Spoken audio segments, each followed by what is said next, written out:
साथियों, आज वैशाखी का पावन पर्व है। मैं सभी देशवासियों को वैशाखी की लख लख बधाइयां देता हूं। उल्लास भरे इस त्योहार में आज 70,000 से ज्यादा युवाओं को केंद्र सरकार के विभिन्न विभागों में सरकारी नौकरी मिली। आप सभी युवाओं को, आपके परिवारजनों को बहुत बहुत बधाई। आपके उज्जवल भविष्य के लिए अनेक अनेक शुभकामनाएं। साथियों, विकसित भारत की संकल्प से सिद्धि के लिए हमारी सरकार युवाओं की प्रतिभा और ऊर्जा को सही अवसर देने के लिए प्रतिबद्ध है। केंद्र सरकार के साथ ही गुजरात से लेकर असम तक, उत्तर प्रदेश से लेकर के महाराष्ट्र तक एनडीए और भाजपा शासित राज्यों में सरकारी नौकरी देने की प्रक्रिया तेज गति से चल रही है। कल ही मध्य प्रदेश में 22,000 से ज्यादा शिक्षकों को नियुक्ति पत्र सौंपे गए। ये राष्ट्रीय रोजगार मेला भी युवाओं के प्रति हमारे कमिटमेंट का प्रमाण है। साथियों, आज भारत दुनिया की सबसे तेज रफ्तार से आगे बढ़ने वाली अर्थव्यवस्था है। पूरी दुनिया कोविड के बाद मंदी से जूझ रही है। ज्यादातर देशों की अर्थव्यवस्था लगातार गिरती चली जा रही है, लेकिन इन सब के बीच भारत को दुनिया एक ब्राइट स्पॉट के तौर पर देख रही है। आज का नया भारत अब जिस नई नीति और रणनीति पर चल रहा है, उसने देश में नई संभावनाओं और नए अवसरों के द्वार खोल दिए हैं। एक समय था जब भारत टेक्नोलॉजी हो या इंफ्रास्ट्रक्चर, एक प्रकार से रिएक्टिव अप्रोच के साथ काम करता था, बस रिएक्ट करना। 2014 के बाद से भारत ने प्रोएक्टिव अप्रोच अपनाई है। इसका नतीजा ये हुआ है कि 21वीं सदी का ये तीसरा दशक रोजगार और स्वरोजगार के वो अवसर पैदा कर रहा है जिनकी पहले कल्पना भी नहीं की जा सकती थी। आज युवाओं के सामने कई ऐसे सेक्टर्स खुल गए हैं जो 10 साल पहले उपलब्ध तक नहीं थे। हमारे सामने स्टार्टअप्स का उदाहरण है। स्टार्टअप्स को लेकर आज भारत के युवाओं में जबरदस्त उत्साह है। एक रिपोर्ट के मुताबिक स्टार्टअप्स ने 40 लाख से ज्यादा डायरेक्ट और इनडायरेक्ट जॉब्स तैयार की हैं। इसी तरह ड्रोन इंडस्ट्री है। आज एग्रीकल्चर हो या डिफेंस सेक्टर, इंफ्रास्ट्रक्चर से जुड़े सर्वे हो या फिर स्वामित्व योजना, ड्रोन की मांग लगातार बढ़ती जा रही है। इसलिए बहुत सारे युवा ड्रोन मैन्युफैक्चरिंग, ड्रोन फ्लाइंग से जुड़ रहे हैं। आपने ये भी देखा है कि बीते 8-9 वर्षों में कैसे देश के स्पोर्ट्स सेक्टर का कायाकल्प हो गया है। आज देश भर में नए स्टेडियम तैयार हो रहे हैं, नई एकेडमी तैयार हो रही है। इनमें कोच, टेक्नीशियन, सपोर्ट स्टाफ की जरूरत पड़ रही है। देश में स्पोर्ट्स का बजट 2 गुना होने से भी युवाओं के लिए नए मौके बन रहे हैं। साथियों, आत्मनिर्भर भारत अभियान की सोच और अप्रोच सिर्फ स्वदेशी अपनाने और वोकल फॉर लोकल से कहीं ज्यादा है। ये सीमित दायरे वाला मामला नहीं है। आत्मनिर्भर भारत अभियान गांव से लेकर शहरों तक भारत में रोजगार के करोड़ों नए अवसर पैदा करने वाला अभियान है। आज आधुनिक सैटेलाइट से लेकर सेमी हाई स्पीड ट्रेन तक भारत में ही तैयार हो रही है। बीते 8-9 वर्षों में देश में 30,000 से ज्यादा नए और सुरक्षित LHB कोचेज बनाए गए हैं। इनके निर्माण में जो हजारों टन स्टील लगा है, अलग अलग प्रकार के प्रोडक्ट्स लगे हैं, उन्होंने पूरी सप्लाई चेन में रोजगार के हजारों नए अवसर बनाए हैं। मैं आपको भारत की टॉय इंडस्ट्री का भी उदाहरण दूंगा। अभी जितेंद्र सिंह जी ने उसका उल्लेख भी किया। दशकों तक भारत के बच्चे विदेशों से इंपोर्ट किए गए खिलौनों से ही खेलते रहे। ना तो उनकी क्वालिटी अच्छी थी, ना ही वो भारतीय बच्चों को ध्यान में रखकर बनाए जाते थे। लेकिन कभी किसी ने इस पर ध्यान नहीं दिया। हमने आयात होने वाले खिलौनों के लिए क्वालिटी पैरामीटर तय किए और अपनी स्वदेशी इंडस्ट्री को बढ़ावा देना शुरू किया। 3-4 वर्ष में ही टॉय इंडस्ट्री का कायाकल्प हो गया और इससे रोजगार के अनेकों नए अवसर तैयार हुए। हमारे देश में दशकों तक ये अप्रोच भी हावी रही कि डिफेंस इक्विपमेंट सिर्फ आयात किए जा सकते हैं, बाहर से ही ला सकते हैं।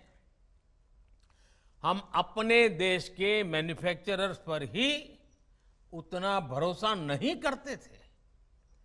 हमारी सरकार ने इस अप्रोच को भी बदल डाला। हमारी सेनाओं ने 300 से ज्यादा ऐसे साजो सामान और हथियारों की लिस्ट तैयार की है जो अब भारत में ही बनाए जाएंगे, भारतीय इंडस्ट्री से ही खरीदे जाएंगे। आज भारत 15,000 करोड़ के डिफेंस इक्विपमेंट विदेशों में निर्यात कर रहा है। इससे रोजगार के हजारों अवसर तैयार हुए हैं।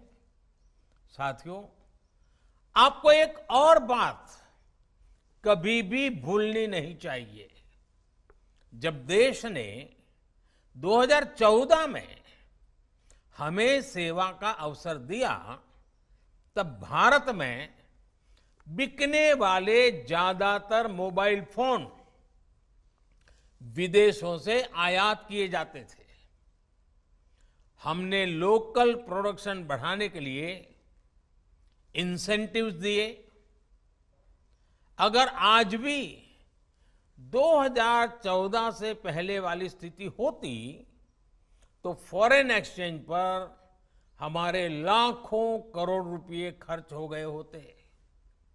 लेकिन अब हम ना सिर्फ घरेलू जरूरतों को पूरा कर रहे हैं, बल्कि मोबाइल फोन का निर्यात भी कर रहे हैं। दुनिया के देशों में पहुंच रहा है। इससे भी रोजगार के हजारों नए अवसर बने हैं।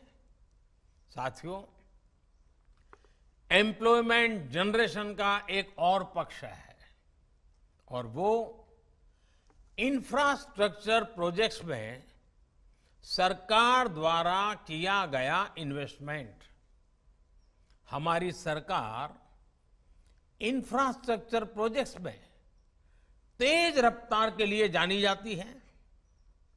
जब सरकार कैपिटल एक्सपेंडिचर पर खर्च करती है तो बड़े पैमाने पर इंफ्रास्ट्रक्चर जैसे रोड, रेलवे, पोर्ट, नई इमारतें, बहुत सी प्रकार की चीजें तैयार हो जाती है।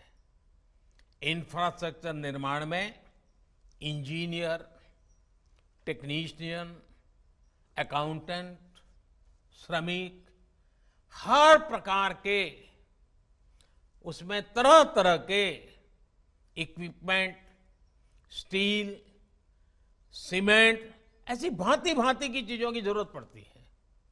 हमारी सरकार के दौरान पिछले 8-9 वर्षों में कैपिटल एक्सपेंडिचर में 4 गुना बढ़ोतरी हुई है। इससे रोजगार के नए अवसर और लोगों की आय दोनों में वृद्धि हुई है। मैं आपको भारतीय रेलवे का उदाहरण देता हूं।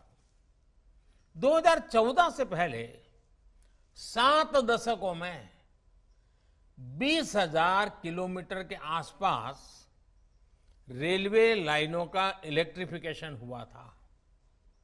पिछले 9 वर्षों में हमने करीब करीब 40,000 किलोमीटर रेल लाइनों का इलेक्ट्रिफिकेशन पूरा किया है।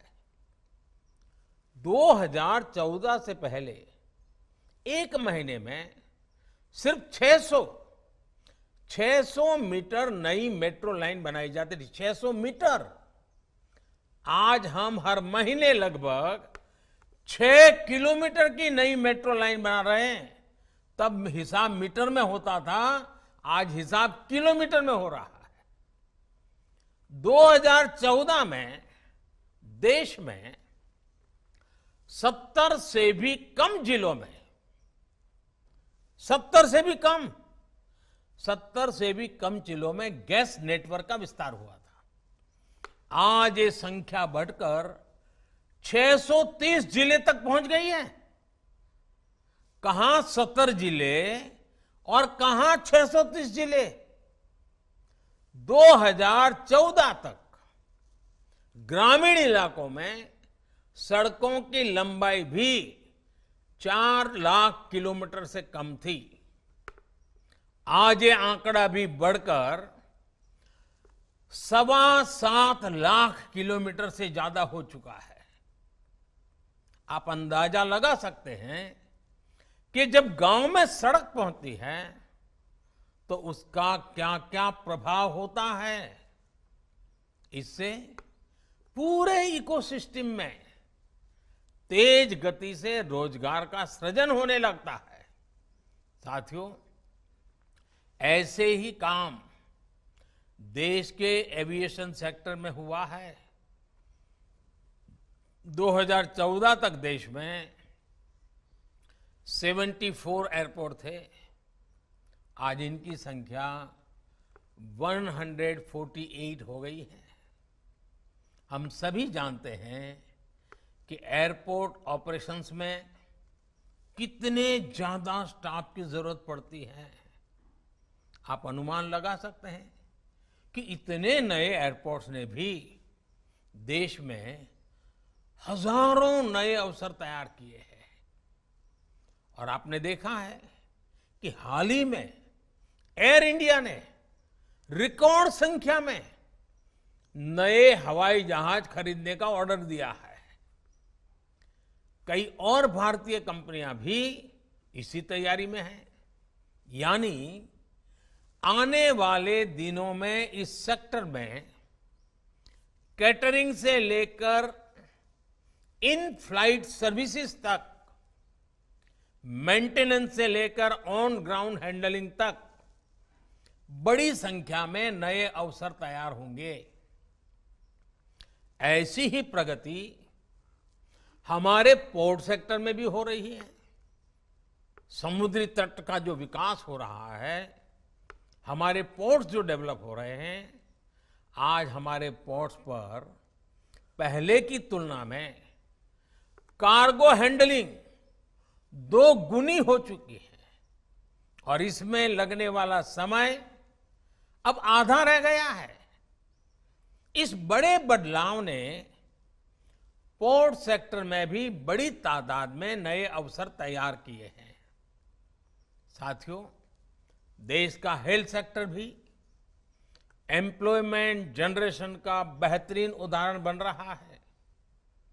2014 में भारत में 400 से भी कम मेडिकल कॉलेज थे। आज 660 मेडिकल कॉलेज है। 2014 में अंडर ग्रेजुएट मेडिकल सीटों की संख्या करीब 50,000 थी। आज 1 लाख से ज्यादा सीट उपलब्ध है। आज पहले के मुकाबले 2 गुनी संख्या में डॉक्टर परीक्षाएं पास करके तैयार हो रहे हैं। आयुष्मान भारत योजना की वजह से देश में अनेकों नए अस्पताल और क्लिनिक बने हैं। यानी इंफ्रास्ट्रक्चर का हर प्रोजेक्ट रोजगार और स्वरोजगार उसमें बढ़ोतरी सुनिश्चित कर रहा है। साथियों, ग्रामीण अर्थव्यवस्था को गति देने के लिए सरकार जो एफपीओस बना रही है, सेल्फ हेल्प ग्रुप्स को लाखों करोड़ों की मदद दे रही है, स्टोरेज कैपेसिटी का विस्तार कर रही है, उससे गांव के युवाओं के लिए अपने गांव में ही रोजगार के अवसर बन रहे हैं। 2014 के बाद से देश में 3 लाख से ज्यादा नए कॉमन सर्विस सेंटर्स बने हैं। 2014 के बाद से देश के गांवों में 6 लाख किलोमीटर से ज्यादा ऑप्टिकल फाइबर बिछाया गया है। 2014 के बाद से देश में 3 करोड़ से ज्यादा घर गरीबों को बनाकर दिए गए हैं। इनमें से 2.5 करोड़ से ज्यादा घर गांवों में ही बने हैं। बीते वर्षों में गांवों में 10 करोड़ से ज्यादा शौचालय, 1.5 लाख से ज्यादा हेल्थ और वेलनेस सेंटर्स, हजारों नए पंचायत भवन, इन सभी निर्माण कार्यों ने गांवों में लाखों युवाओं को काम दिया है, रोजगार दिया है। आज जिस तरह एग्रीकल्चर सेक्टर में फार्म मैकेनाइजेशन तेजी से बढ़ा है, उससे भी गांव में रोजगार के नए मौके बन रहे हैं। साथियों, आज भारत जिस तरह से अपने लघु उद्योगों की हैंड होल्डिंग कर रहा है, अपने यहां एंटरप्रेन्योरशिप को बढ़ावा दे रहा है, इससे बड़ी संख्या में रोजगार का निर्माण सुनिश्चित हो जाता है। हाल ही में प्रधानमंत्री मुद्रा योजना ने 8 वर्ष पूरे किए। इन 8 वर्षों में मुद्रा योजना के तहत बिना बैंक गारंटी 23 लाख करोड़ रुपए का लोन दिया गया है। इसमें से 70% लोन महिलाओं को मिला है। इस योजना ने 8 करोड़ नए एंटरप्रेन्योर्स तैयार किए हैं। यानी ये वो लोग हैं जिन्होंने मुद्रा योजना की मदद से पहली बार अपना कोई कामकाज शुरू किया है। मुद्रा योजना की सफलता ने देश के करोड़ों लोगों को स्वरोजगार के लिए हौसला दिया है, नई दिशा दिखाई है। और मैं साथियों आपको एक और बात बताना चाहता हूं। ग्रासरूट लेवल पर इकोनॉमी की ताकत बढ़ाने में माइक्रो फाइनेंस का कितना महत्व होता है, माइक्रो फाइनेंस कितनी बड़ी शक्ति बनकर के उभरता है, ये हमने इन 8-9 साल में देखा है। बड़े बड़े अपने आप को महारथी मानने वाले बड़े बड़े अर्थशास्त्र के पंडित मानने वाले और बड़े बड़े मालेतुजारों को फोन टैप कर करके लोन देने वाले की आदत वाले लोग पहले कभी भी माइक्रो फाइनेंस की ताकत को नहीं समझ पाए। आज भी ये लोग माइक्रो फाइनेंस का मजाक उड़ा रहे हैं। इनको देश के सामान्य नागरिक के सामर्थ्य का समझ ही नहीं है।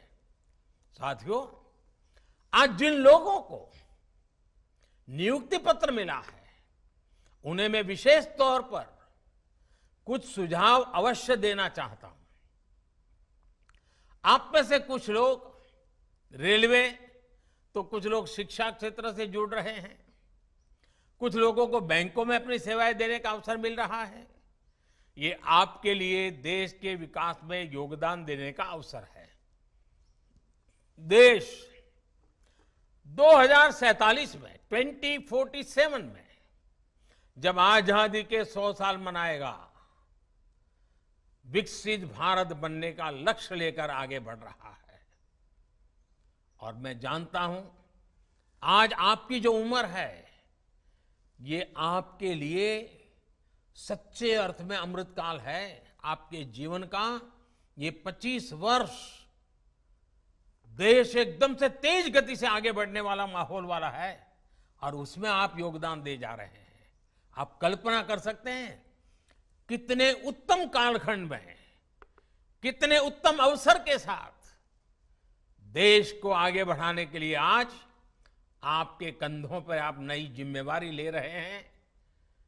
आपका एक एक कदम, आपके समय की एक एक पल देश को तेज गति से विकसित भारत बनाने में काम आने वाली है। आज आप एक सरकारी कर्मचारी के तौर पर अपनी यात्रा भले शुरू कर रहे हैं।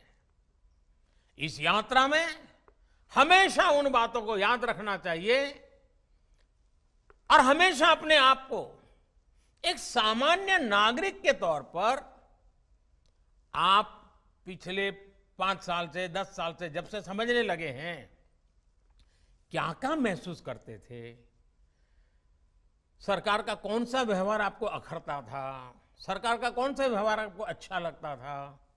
आप भी ये जरूर मन में मानिए कि जो बुरे अनुभव आपको आए हैं, आपके रहते हुए किसी भी देश के नागरिक को बुरा अनुभव नहीं आने देंगे। जो आपको बीती होगी आपके कारण किसी को नहीं बीतेगी। यही बहुत बड़ी सेवा है। अब ये आपकी जिम्मेदारी है कि सरकारी सेवा में आने के बाद दूसरों की उन उम्मीदों को आप पूरा करें, अपने आप को योग्य बनाएं। आप में से हर कोई किसी न किसी रूप में अपने कार्य से सामान्य मानवीय के जीवन को प्रभावित भी कर सकता है, प्रेरित भी कर सकता है, उसको निराशा की गर्त में डूबते हुए बचा भी सकता है। इससे बड़ा मानवता का क्या काम हो सकता है साथियों। आपकी कोशिश होनी चाहिए कि आपके कार्य का सकारात्मक प्रभाव हो, आपके काम से सामान्य मानवीय का जीवन बेहतर हो, व्यवस्थाओं पर उसका विश्वास बढ़ना चाहिए। मेरा आप सबसे एक और आग्रह है, आप सबने कड़ी मेहनत से यह सफलता हासिल की है, लेकिन सरकारी नौकरी पाने के बाद भी सीखने की प्रक्रिया को रुकने ना दें। कुछ नया जानने, नया सीखने का स्वभाव आपके कार्य और व्यक्तित्व दोनों में प्रभाव जगाएगा। Online learning platform iGOT Karmayogi से जुड़कर आप अपने स्किल को अपग्रेड कर सकते हैं। और साथियों, मैं तो मेरे लिए हमेशा कहता हूं, मैं मेरे भीतर के विद्यार्थी को कभी मरने नहीं देता हूं। मैं बड़ा विद्वान हूं, मुझे सब आता है, सब मैं सीख चुका हूं, ऐसा भ्रम लेकर के न मैं पैदा हुआ हूं न काम करता हूं।